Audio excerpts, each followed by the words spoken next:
Welcome to Why Don't We Dress for Dinner Anymore with our host with style and a smile, Teddy Craftspeople. And my co-host, Melissa Pierce, natural redhead and person. Beautiful human. Beautiful human. There you go. There you go. Well, today we're going to have a wonderful jewelry designer guest, Maancy. Maancy was born and raised in Chicago with family origins in India, which is one of the jewelry capitals of the world. Maancy's designs are inspired by centuries-old techniques that celebrate the artistry of adornment as well as modern design. Maancy has studied at the Gemological Institute of America. That's enough. And focusing on colored stones and pearls, which deepened her understanding of sourcing exceptional materials and celebrating their natural beauty. Welcome, Maancy. Thank you. Thank you both so much for having me today. Yes, we love your jewelry. I remember I met you at a couple of fashion events and we were talking, and I just love the very clean lines of your jewelry. So we want to talk a little bit and dig a little bit into why you became a jewelry designer, et cetera, et cetera. So our first question will be, of course, tell us what inspired you to become a jewelry designer. What made you want to get involved in jewelry design? Yeah. So that's a great question. I didn't really set out to become a jewelry designer. I sort of I wasn't finding the jewelry that I really wanted to wear and that I was inspired by in the market. And I've always been a silver girl. So I really love the modernity of silver matched with gemstones. And I just wasn't finding what I was looking for. And so I've dabbled in creativity my whole life. I have sketchbooks piles high from when I was like 7. And so I've dabbled in different, parts of fashion, and jewelry just really spoke to me the most because they're tiny sculptures that you get to wear every day. And that's just so special. And it's like something so small that can mean so much. And so jewelry just kind of was what I was drawn to. And so then in 2020, I actually studied at the Gemological Institute of America, GIA. And there I focused on colored stones and pearls. So I had an emphasis on colored stones and pearls. And the reason for that is I didn't, have a very traditional design background. I didn't go to design school, but I really wanted to learn and understand the materials I was going to be working with. Because I think that no matter what you're designing, whether it's furniture, shoes, in my case, jewelry, you really need to understand what you're working with because that's really going to translate into the end product. And so the GIA really allowed me to explore, touch, examine under microscopes stones that I'd never even heard of. And that was really, really inspiring. And that really led me to the designs that I'm making today. One of the biggest and best events of the whole year that I look forward to is there's a big gem show in Tucson every year. And it's usually in the beginning of February. It's a quirky little place. And it's just so fun because gem dealers from all around the world will come there. And so you get to just walk around and touch and meet people from around the world. And that really sets the tone for the year based on kind of what I'm seeing and finding. And having that background from the GI really allows me to just understand what I'm seeing. So this is for fashion people, this is the magic of jewelry, the magic show in Vegas of jewelry is in Tucson. The magic show. Right. It is kind of like a magic show too. Yeah. It's jewels and gems. And then isn't Tucson a dark city? So you've got this dark, beautiful sky as well. They don't light it up all night. Yeah. And you've got the mountains in the background, and you almost feel like you're in an Old West movie when you're out there. And so, yeah, I mean, the gem fair is very large and vast. And so if you don't know what you're looking for, sometimes you can really get lost in the place, but that's kind of the beauty in it too, to kind of get lost in the place. That sounds magical, actually. Yeah. Oh gosh, I'm lost in a maze of gems and jewels. Oh no. Yeah. Oh no. Poor me. Well, it's interesting that you say that. First of all, I just want to put my little 2 cents in for that Arizona gem show. home shopping, I'm not sure if you're aware of Home Shopping Network, used to actually go to that fair every year. And then Oh. they would show all the loose stones because you can Mhm. actually find source loose stones at that event. Yep. And they would sell jewelry made from stones specifically from that Arizona show. So I'm familiar with it. It's huge from what I understand. It's Yeah. like she said, like kind of the magic show place that they had in Vegas for the magicians. This is for the jewelry people. Magic is the sourcing show for fashion Oh, that happens, but there are also magicians in Vegas, so it gets confusing. Yes. I think we're talking about the magicians. Watch me pull a rabbit out of my hat. Okay, my mind has left the room. My mind has left the room. But in any case, I do remember that big Arizona gem show. What made you make the decision to manufacture your jewelry here in the US versus abroad where it's less expensive? What made you kind of pick a more expensive place to have your stuff? Yeah, absolutely. That's a great question too. My manufacturer asks me that all the time. He's like, "Why are you doing this here?" Yeah. So materiality is definitely like one of the core pillars of the brand, and then the second one is actually craftsmanship and ethics. And I think that the atelier that I have in Los Angeles was a very intentional choice because I have so much more eyesight over what's happening day to day and like how my products are being made. And I can pivot and make such design changes in real time. There isn't really a time lapse or communication, lapse as there could be, if you manufacture abroad. So yes, it's definitely more expensive cost wise, but I feel so much better about how my things are being made. And I go there often. It's a small little atelier of 3 artisans who hand make everything. Oh, They're like wow. family to me. I mean, I know so much about their lives. And so it just feels a lot more like my hands are on each piece and I know what's happening at each step. Wait a minute. So someone goes to your shop or goes to a shop and picks up a piece of your jewelry or a few pieces of your jewelry, and this is made by one of 3 people or one of 4 people, and that's it. And you can really do this collection of being like, okay, now I have a piece made by each of these people, and that's it. Yeah. That's the only people that have ever made. That's wild and So wonderful it sounds handmade, huh? custom and lovely. Yeah. So there's definitely almost like this bespoke feeling Yes. about the pieces. And yeah, so again, very intentional. It took me a while to research and find the right partner, which I think is so important when you're building a brand is you really need to have that trust, especially in jewelry. And so this small team has been working, for 30 years downtown LA in this beautiful Art Deco building. It felt right when I met them. But yes, each piece and each artisan sort of has their niche and what they do and what part of the process they're involved in. But I know exactly who's touched the pieces. And we wax carve everything before it's produced. And so I can say, let's take this angle to 40 degrees instead of 45 degrees, and we can wax it in real time and carve it in real time. And that would be really difficult to do if I were doing this abroad. And so instead of a machine just kind of cutting pieces, we sort of have a little bit more of a hands-on approach. All right. So there's a real art to it. Mm-hmm. Before we started recording, you were showing me that your jewelry was interchangeable and like you could change the that's her pieces. thing. Yeah. Tell us about why you did that and just about your jewelry in general. Yeah, sure. So, there's just so much jewelry out there in the world, and so when I was starting the brand, I really wanted to be, again, intentional about what I was putting out there. And I didn't want to just have it be the same again. And there really isn't any interchangeable jewelry on the market made the way that we've engineered this. So I don't use any magnets. It's magic. So basically, it's a little difficult to see, but these are the interchangeable fluted earrings.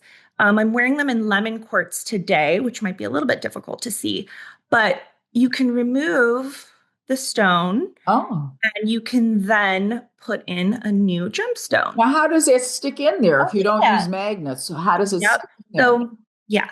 So it's a little bit of an engineering that we did to make a part that will fit into all the jewelry pieces because I really wanted to be able to use all the parts That's, if we're talking about sustainability, a lot of times we say, oh, something's made sustainably, which is wonderful. But I think there's another aspect of sustainability, which is in the function. So if you're making a piece sustainable, it also has to last, And so if you're bored of lemon quartz, well, you can just switch to black onyx. And so the way I've designed it is so that each piece can also be worn as a stud earring on its own. Oh, that's right. neat. And it has that little scoring. I could see it. Yep. The little scoring on the back, and that's how it sticks in. It's the same as when you put the back on an earring. Yep. This makes sense to me. That's genius. I love that. That's genius. And I love that you brought sustainability into just the interchangeableness of the earring. Now, here's something I also noticed about you. You're wearing those earrings and no other, like you're not wearing a necklace, and that is an intentional choice as well. And tell me about that. Yeah. So I think my design is always a little bit more restrained. I like to I shouldn't say that. Sometimes I put it all on, and why not? But typically I do let the piece just kind of shine. So I'll usually just wear it one piece at a time. And I just love these earrings, and sometimes you just want to let them shine. So yeah. Right. And it really draws the attention to them. So yeah, your design is I notice Maancy is very simple. Yeah. Yeah. I would say it's classic jewelry that will last forever, which contributes to the sustainability, because for something to be sustainable, not only is it made, in a well thought out environmental way, but something that will look good for years to come. It's not, in other words, it's not faddish looking. And your jewelry is very simple, understated, which I think you talked about when Melissa asked you about why you're not wearing a necklace with the earrings. And that's one of the rules of jewelry I always learn too. If you have a big necklace, you want to wear either really small earrings or no earrings at all. You don't want the earrings and the necklace competing with each other because they're too close together. So I tend to wear, if I'm wearing earrings, maybe I'll wear a bracelet, but I rarely wear a necklace. And especially if it's a big necklace, then you'll see me wearing, smaller earrings. Now I noticed that the collar necklace that you have in back of you, the little findings at the end, are those also interchangeable too as well? So these are also interchangeable. That's beautiful. These come out, and then the same design which applies, which these can be worn as studs. Oh, so again, earrings. Okay. Yeah. Oh, wow. So you could buy a set of earrings, you could buy a necklace, and you could change just between the two. Yeah. Right. And this really allows me to sort of streamline my materials, so I'm not wasting much. So other pieces that might come out in future collections may feature the same size gemstone. So if you already have them, you may purchase the new piece in color. And then for travel, this really lends itself well because you can bring one necklace several different colorways and just sort of swap things out based on your mood or your outfit you're wearing. And so it's fun. I'm loving it. I love it. Yeah, it's great. It goes with everything. Do you just do silver right now, or do you do any gold and 14 karat gold? Yeah. So again, I love silver. I think it's so beautiful. I know a lot of people are very attached to their metals. So some people are like, no, I only just wear gold, or oh, I only just wear silver. Yeah. But silver, I think, has a modernity to it that really is really fun with gemstones. And so right now I produce everything in silver. I draw a lot of inspiration from modernism, architecture, and so it really lends itself well to my designs. The other reason why is I like to play.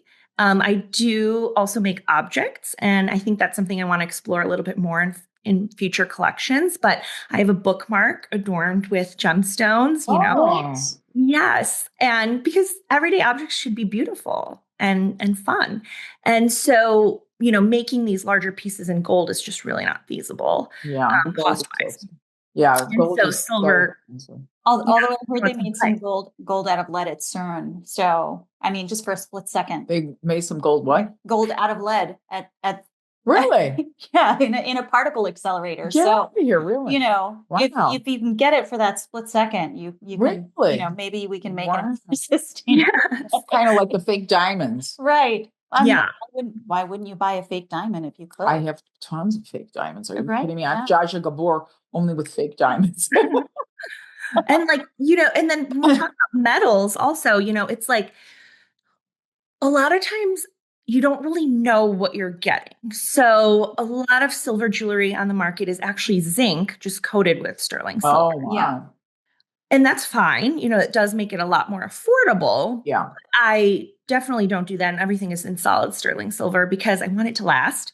I don't want it to be coated. I want you to be able to wear it for generations. So everything is solid. And when we talk about gold, perhaps in the future, I may, start introducing gold as the brand grows.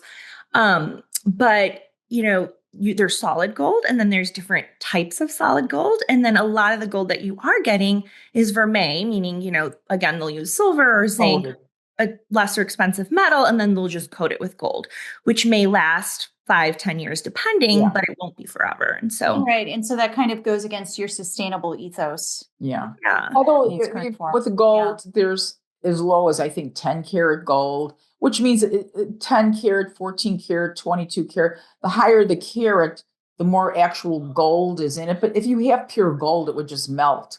So you do have to put some metal in gold because it just doesn't sustain on its own. You know, 22 karat gold is a lot softer than 14 karat gold. That's why we tend to wear 14 karat gold because it's a little bit more durable. Although in Europe, really, they are the 18 and 22 karat people over there. They like their, as close as you can get to, pure gold.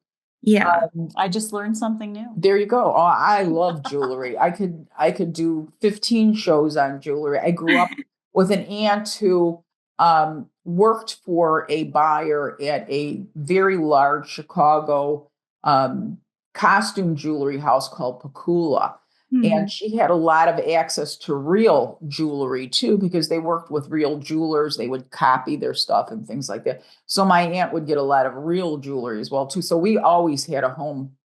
I mean, I literally have chests full of jewelry. It's ridiculous, but I do love jewelry and I could go on forever about it.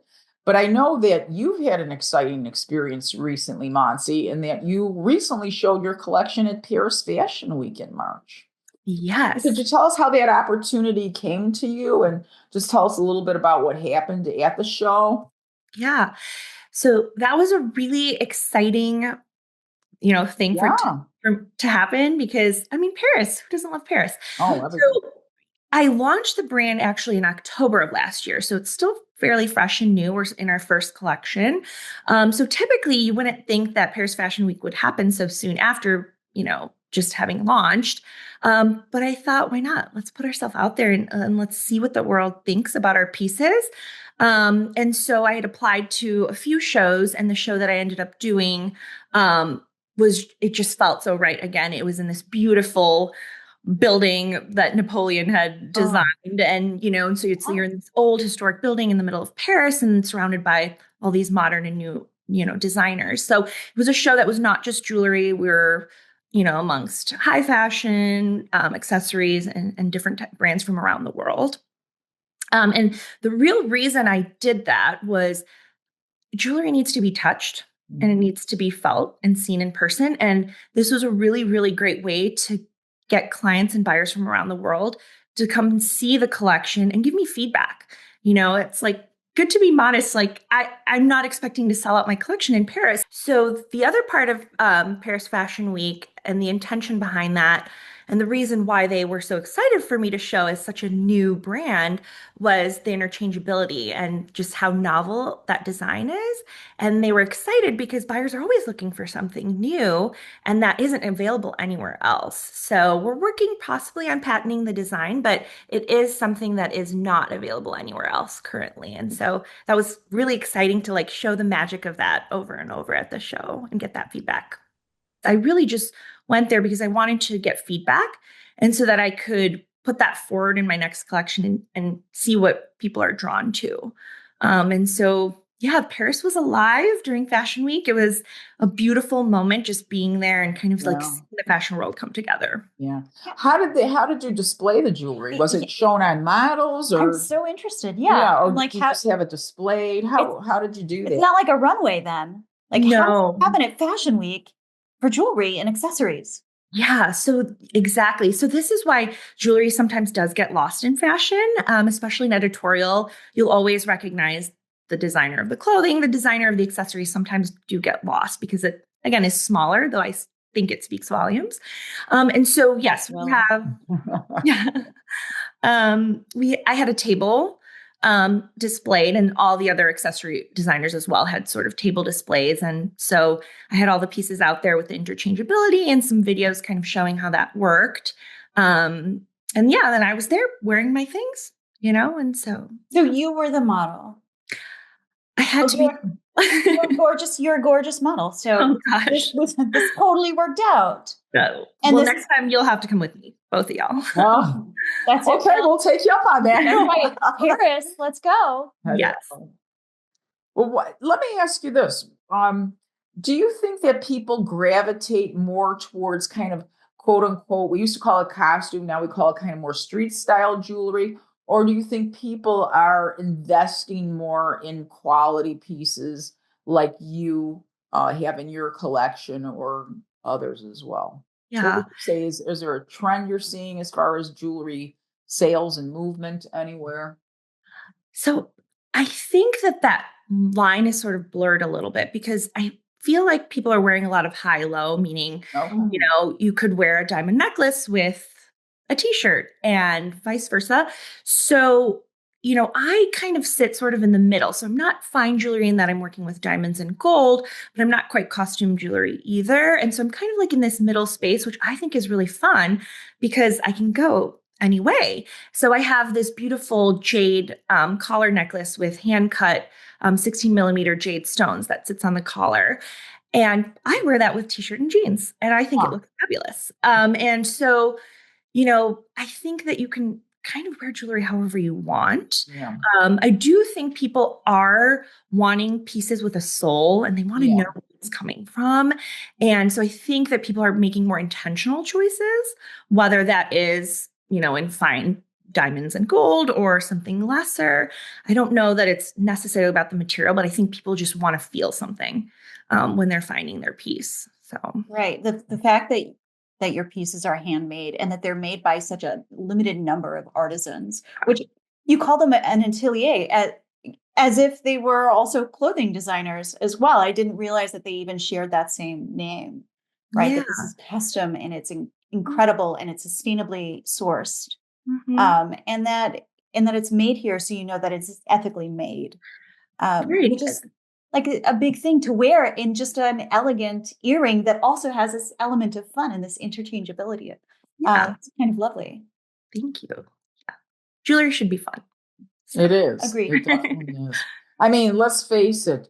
When you dress, you could have somebody who just puts a dress on, and then somebody knows how to style it up. And when you style it up, it's usually with jewelry and accessories, belts and jewelry. So jewelry, at least in my case, and I know you too, is a very important part of our wardrobe because, I could just wear a simple plain dress and doll it all up with just the jewelry looks and maybe a belt or something like that. Oh, that's right. Yeah. And I hear you going all Coco Chanel, right? You take off one piece of jewelry. Yeah. And I'm like, oh no. Yeah. You're Iris Apfel. There's no wrong way. Yeah. There's no wrong way. Or Iris was more is more. More is more. And less is a bore. And Chanel was, put on your jewelry and before you walk out of the house, look in the mirror and take one piece off. So I'm usually the take one piece off person. Right. But anyway, before we wrap up though, I'd like to ask you a question that we ask all of our guests, our special guests, is do you have a favorite era or eras in fashion, Maancy? And why would you say those era or eras are your favorite? Yeah. Ooh. I do draw a lot of inspiration from history. So you'll find me at the Chicago Public Library all the time in the stacks. That's where I get my inspiration. And I think for jewelry, I'm really drawn to the 1930s. Yeah. Art Deco. I might see that a little bit play out in some of my designs. So Suzanne Belperon is, to me, just wonderful. She was one of the first women jewelry designers that was able to put her name on things. Wow. She works with a lot of stones, again, that were not seen during that time. So a lot of quartz, rock crystal, calcite. And so I'm so drawn to that. And so this necklace behind me, I use calcite stones, which is in the quartz family. So I just think there's such a like modernism in the 1930s that's very tailored back, but still fun and bold. So I love the 30s. But then for fashion, I'm definitely a 90s girl. I love the minimalist, clean, simple lines. And there's a little bit of similarity between the 30s and the 90s, I think. There is. But I think when it comes to fashion, I always look at the materials first. So it's like a very objective way for me to see if something's going to fit within my wardrobe. And then I look at the silhouette. So I take off all the bells and whistles of everything and I look at the material in the silhouette first. And if it aligns with my body and like natural fabrics is pretty much what I'm drawn to, then it's a go for me. And I think the 90s did that really, really well. Like their tailoring is just lovely. Yeah, especially I would say the last half of the 90s. The first part of the 90s was more kind of grunge, streetwear kind of stuff.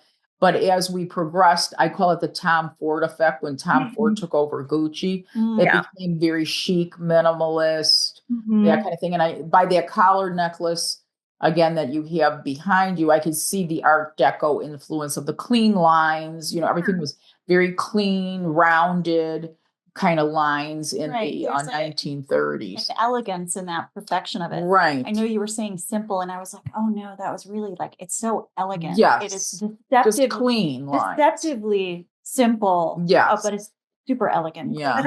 And I think simple is so beautiful. It is. And I typically, if you see me out and about, I'm always wearing black. Not always, mostly wearing black. And then put a piece of jewelry on because, well, jewelry always fits. Right. And so black is like your canvas. Yeah. Jewelry always fits. That's what I always It does. Jewelry is the one thing that you never have to change sizes in, except for maybe your ring size, because if you do go up and down in weight, I notice my fingers will as well. So sometimes the rings you have to change out, but earrings doesn't matter what, necklaces doesn't matter what, bracelets the same thing pretty much. So it was fascinating learning about you and your new line. So congratulations on that, because you're not even really a year old. So we're going to be eager to see how your designs progress, where this takes you. Yeah. And where can we find your designs? Actually, let everyone know, where can they find your designs? Yeah. So right now I'm e-commerce only. So if you go to Maancy, MAANCY.com, all my designs are there. And if you sign up for my email, I'll always kind of give you the first glance at the new pieces and the new collections coming out. So do that, everyone. Sign up at Maancy.com. Yes. And we will put that in the description below too, so people can reference it if they want to check out your designs. Well, thank you so much, Maancy. You were a fabulous guest. We love your jewelry, and we look forward to, by the time I think this airs, we'll have gone to the event. We'll have gone to your event where I can see and touch your jewelry with it.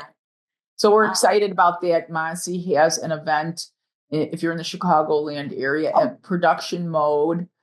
Jamie Hayes is a fashion designer. That's her store, and Maancy's going to be there exhibiting some of her jewelry, and there'll be a couple other designers there as well. And we'll get a picture with you so we can put it on our podcast, which might come out the week after. So that's fantastic. Yeah. All right. Well, I have one more question for Teddy. Yeah. Why don't we dress for dinner anymore? I don't know, Melissa. Why don't we? Beats me. Thanks for listening to Why Don't We Dress for Dinner Anymore? Please remember to subscribe and give us a 5-star rating. That really helps people find us. And if you're a brand and want to sponsor the show, please email us at whydon'twedressfordinner@gmail.com, also linked in the show notes.